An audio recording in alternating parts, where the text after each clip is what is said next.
Hello children. Today we are going to see the Unit 1 Prose Sea Turtles. இன்னைக்கு நம்ம Sea Turtle அப்படிங்கிற prose அந்த content தான் பார்க்க போறோம். only section 1 தான் பார்க்க போறோம். பாருங்களேன், வார்ம் அப் அப்படின்னு சொல்லி கொடுத்துருக்காங்க. ஃபுல்லா Sea Turtlesோட ஃபோட்டோஸ் உங்களுக்கு கொடுத்துருக்காங்க. The loggerhead, the olive ridley, the leatherback, the hawksbill, the green sea turtle. இன்னைக்கு நம்ம கண்டென்ட்ல இதை பத்தி தான் தெரிஞ்சுக்க போறோம். The loggerhead, the olive ridley, the leatherback, the hawksbill, the green sea turtle.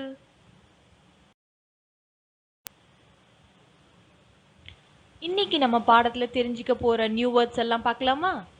Turtle, marine, species, coastal, entirely, ashore. Turtle, a sea animal with hard back. Turtle அப்படின்னா ஆமை சொல்றோம் இல்லையா? பாருங்க, அது கடல்ல இருக்கக்கூடிய ஆமையை தான் turtle சொல்லுவோம். அதனுடைய மேல இருக்கக்கூடிய ஓடு ரொம்ப ஹார்டா இருக்கும் அப்படின்னு சொல்லியிருக்காங்க. மெரைன் அப்படின்னா ஃபவுண்ட் இன் த sea, கடலில் வாழக்கூடிய உயிரினங்களை தான் மெரைன் அப்படி சொல்றோம். Species, a group of living organisms with common characteristics அப்படி சொல்லியிருக்காங்க. ஒரே வகையை சார்ந்த அந்த உயிரினங்களை தான் ஸ்பீஷிஸ் அப்படின்னு சொல்றோம். அது எல்லாமே பொதுவா இருக்கும், ஒரே மாதிரி தான் இருக்கும் அப்படின்னு சொல்லியிருக்காங்க. கோஸ்டல் அப்படின்னா நியர் அ கோஸ்ட், அதாவது கடற்கரை ஒட்டிய பகுதியை தான் கோஸ்டல் சொல்றோம், கோஸ்ட்னு சொல்றோம். என்டையர்லி, கம்ப்ளீட்லி, என்டையர்லினா முழுமையாக, என்டையர் சொன்னா கம்ப்ளீட் சொல்லியிருப்போம், அதுல எல்வை சேர்த்ததுனால நம்மளும் எல்வை சேர்த்து சொல்றோம். Entirely, completely. அஷோ அப்படின்னா ஆன் த ஷோர், கடற்கரை அப்படின்னு அர்த்தம். பாருங்க, section 1 reading. Listen to the teacher reading this section. Most of us have seen a tortoise in a zoo or a reptile park. However, not many would have seen its marine relative, the sea turtle. This is not surprising, since these reptiles spend almost their entire life in the sea. இந்த first லைன்ல என்ன பார்த்தோம் பாருங்க, tortoise ஆமை, நிலத்தில் வாழக்கூடிய ஆமை. நம்ம பார்க்குற பாடம் டர்ட்டில், கடலில் வாழக்கூடிய ஆமை. அதுதான் ஒரு வித்தியாசம், சரிங்களா? நம்ம எங்க பார்த்துருக்கோம்? ஜூ, உயிரியல் பூங்கால. ரெப்டைல் பார்க் அப்படின்னா பண்ணைகள்ல சொல்லுவோம் இல்லையா, அந்த மாதிரி, அதாவது ஊர்வன வகையை சார்ந்த அந்த பார்க்ல. செகண்ட் லைன்ல என்ன நியூ வேர்ட் இருக்கு பாருங்க, மெரைன் அப்படின்னு. இப்பதான் நம்ம பார்த்தோம், மெரைன்னா கடலில் வாழக்கூடியது பார்த்துருந்தோம். த சீ டர்ட்டில், கடல் ஆமை அப்படின்னு சொல்லியிருக்கோம். அது கடல்ல தான் தன்னுடைய வாழ்நாள் முழுக்க வாழக்கூடியது, அதனால தான் டர்ட்டில் சொல்றோம். டார்டாய்ஸ்னா நிலத்தில் வாழக்கூடியது, சரிங்களா? சர்ப்ரைசிங் அப்படின்னா ஆச்சரியப்படுத்தக்கூடியது அப்படின்னு சொல்லியிருக்கு. தேர்ட் லைன்ல என்ன கொடுத்துருக்கு பாருங்க, என்டையர் அப்படின்னா முழுமையாக, கம்ப்ளீட்டா. முட்டையிடுவதற்கு மட்டும்தான் ஆலிவ் ரிட்லி, அதாவது சீ டர்ட்டில் வரும். அப்புறம் ஃபுல்லா it lives in the sea. Next paragraph பாருங்க. There are 7 species of marine or sea turtles in the world. Of them, 5 are found in India's coastal waters: the olive ridley, the hawksbill, the green sea turtle, the loggerhead, and the leatherback. Compared to most tortoises, sea turtles are huge. Even the smallest species, the olive ridley, weighs up to 35 kg when fully grown. The largest of them all, the leatherback, grows to a length of 2.2 meter, and each could weigh as much as 700 kg. இந்த பேராகிராஃப்ல என்ன new word இருக்கு பாருங்க. First லைன்ல species சொல்லியிருந்தோம், அதாவது ஒரே மாதிரி இருக்கக்கூடிய, இல்லது தன்னுடைய குணங்களோ உடல் அமைப்பிலேயோ ஒரே மாதிரி இருக்கக்கூடியதை நம்ம ஸ்பீஷஸ் அப்படின்னு சொல்லியிருப்போம். செகண்ட் லைன்ல என்ன போட்டிருக்கு? கோஸ்டல், கடற்கரை ஒட்டிய பகுதி, மணற்பாங்கான கடற்கரையை ஒட்டிய, அதாவது கடலை ஒட்டிய பகுதியை தான் கோஸ்டல் அப்படின்னு சொல்லியிருந்தோம்.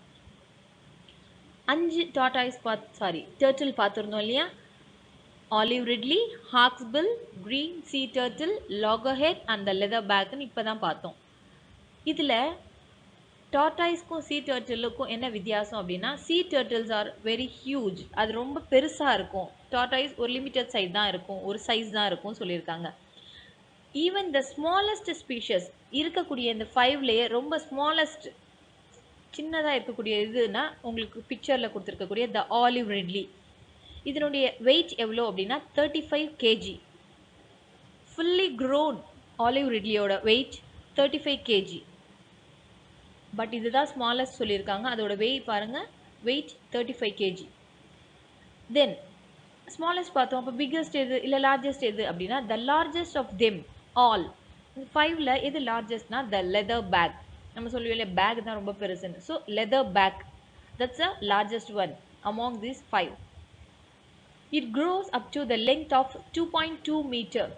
அதனுடைய லெங்க்த்து அது எவ்வளோ நீட் அப்படின்னா எவ்வளோ நீளம் அப்படின்னா 2.2 மீட்டருங்களாம். அதனுடைய wait 700 kg.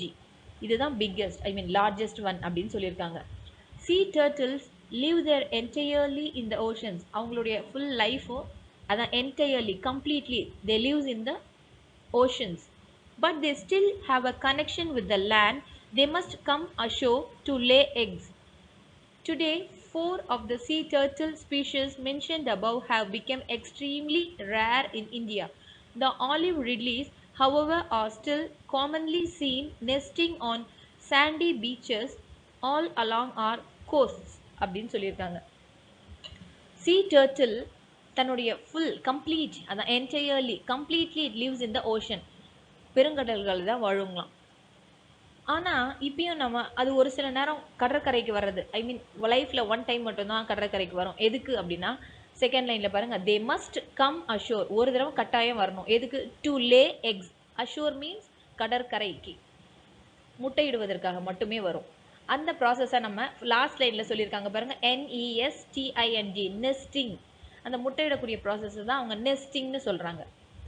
Today 4 of sea turtle species, மேலே சொல்லியிருக்கக்கூடிய இந்த ஆலிவ் ரிட்லி எக்ஸெப்ட் மிச்ச 4மே இப்போ எக்ஸ்ட்ரீம்லி ரேர், அதாவது அழிஞ்சிட்டு வரக்கூடிய இனத்தில் அதையும் சார்ந்து இருக்குது. அதனால் ஆலிவ் ரிட்லியை மட்டும்தான் நம்மளால் பார்க்க முடிகிறது. அதுவும் இப்போ ரொம்ப ரேராக தான் இருக்குது அப்படின்னு சொல்லியிருக்காங்க. இதெல்லாம் ரொம்ப உலக அதிசயமாக பார்க்கவே முடியாததாக ஆயிடுச்சு. இட் இஸ் பிகமிங் எக்ஸ்டிங்க்ட் அப்படின்னு சொல்லியிருக்காங்க. இன்றைக்கி நம்ம பார்த்த கண்டென்ட் இதுதான். மெரைனில் இருக்கக்கூடியது தான் sea turtle. What is the difference between sea turtle and tortoise பார்த்தோம். மெரைன் ஸ்பீஷிஸ், கோஸ்டல், என்டையர்லி, அந்த மாதிரி வேர்ட்ஸ்க்கான மீனிங் தெரிஞ்சுக்கிட்டோம். Which is the biggest one, that is the largest one, and which is the smallest one அப்படின்னு நம்ம இன்னைக்கு தெரிஞ்சுக்கிட்டோம். And also what is the weight of a fully grown olive ridley, and also the length of leatherback and its weight, and also when it comes to ashore, what is the reason, what we call it as. We learned this today. Let's move on with the special points. What we learned today is sea turtle is a content, coastal, marine, species, ashore. These are the main new words we have to learn from this content. Coastal means கடற்கரை, கடரை ஒட்டிய பகுதி. Marine கடல் வாழக்கூடியது, கடலில் வாழக்கூடியது. வேற species ஒரே மாதிரி இனத்தை சார்ந்தது, நிறைய ஒற்றுமைகளுடைய உயிரினங்கள். அஷோர் கடற்கரை. ஸ்பீஷஸில் 7 பார்த்துருந்தோம். பட் இங்கே அவைலபிளாக இருக்கக்கூடியது 5. அதுலேயும் எல்லாமே ரேர் ஆகிடுச்சு. Only 1 can be seen, that is the olive ridley. It is the smallest one with the kg of 35. Next one is hawksbill, the green sea turtle, the loggerhead, and the last one is the leatherback, which is the largest one, which has the length of 2.2 meter and also 700 kg its weight. The reason it comes ashore is to lay eggs. It is called as nesting.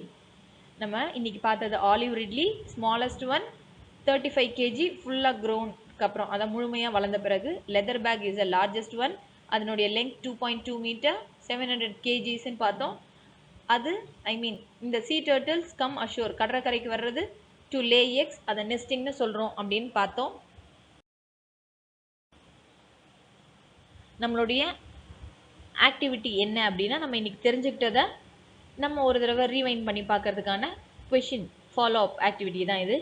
Find out the meaning using dictionary அப்படின்னு சொல்லியிருக்காங்க. ஒரு meaning நான் dictionary use பண்ணி கண்டுபிடிச்சு காட்டியிருக்கேன். Balance 2 நீங்கள் தான் fill பண்ண வேண்டியிருக்கும். Marine found in the C, கடல் சார்ந்த அப்படின்னு போட்டிருக்கோம். அடுத்தது ரெப்டைல், என்டையர். இந்த ரெண்டுத்துக்கான மீனிங்கை நீங்கள் டிக்ஷனரி யூஸ் பண்ணி English meaning as well as Tamil meaning எழுதணும். ஆன்சர் த ஃபாலோயிங் பாருங்க. ஹவு மெனி எத்தனை, வாட் என்ன, வென் எப்போது அப்படின்னு கேட்டிருக்கு. How many species of marine in the world அப்படின்னு கேட்டிருக்கு. There are dash species of marine in the world. உலகத்தில் எத்தனை உயிரினங்கள், இந்த கடல் வாழ உயிரினங்கள்னு நம்ம பார்த்தோம். எத்தனை அப்படிங்கிறத கொஞ்சம் கரெக்டாக ஞாபகம் வச்சுக்கோங்க. இல்லை மைண்ட் மேப் ரெஃபர் பண்ணுங்க. அந்த இடத்துல ஆன்சர் ஃபில் பண்ணீங்கன்னா கொஷினுக்கான ஆன்சர் வந்துடும். தேர் ஆர் சேர்க்குறோம். அந்த ஹவு மெனிக்கு பதிலாக தேர் ஆர் சேர்த்துட்டு ஆன்சர் ஃபில் பண்ணிவிட்டு species of marine in the world எழுதினா ஃபர்ஸ்ட் கொஷினுக்கு ஆன்சர் வந்துடும். ஹவு மெனி அப்படின்னா எத்தனைங்கிறது மீனிங். நெக்ஸ்ட் கொஷின் பாருங்க. Name the 5 species of sea turtle கேட்டிருக்கு. 5 டேஷஸ் கொடுத்துருக்கு. ரெஃபர் பண்ணியும் எழுதலாம்.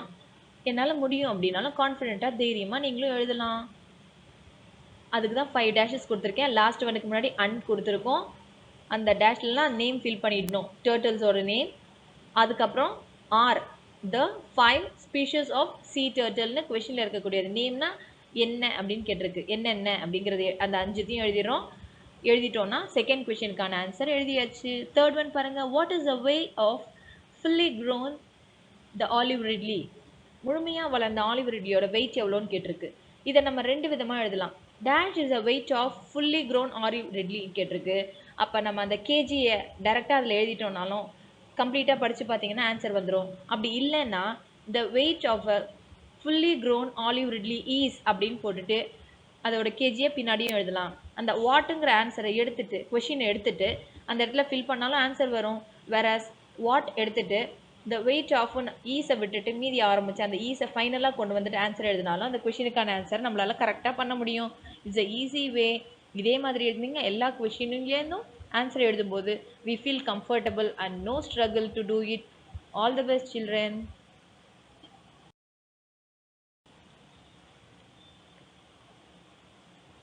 Thank you very much.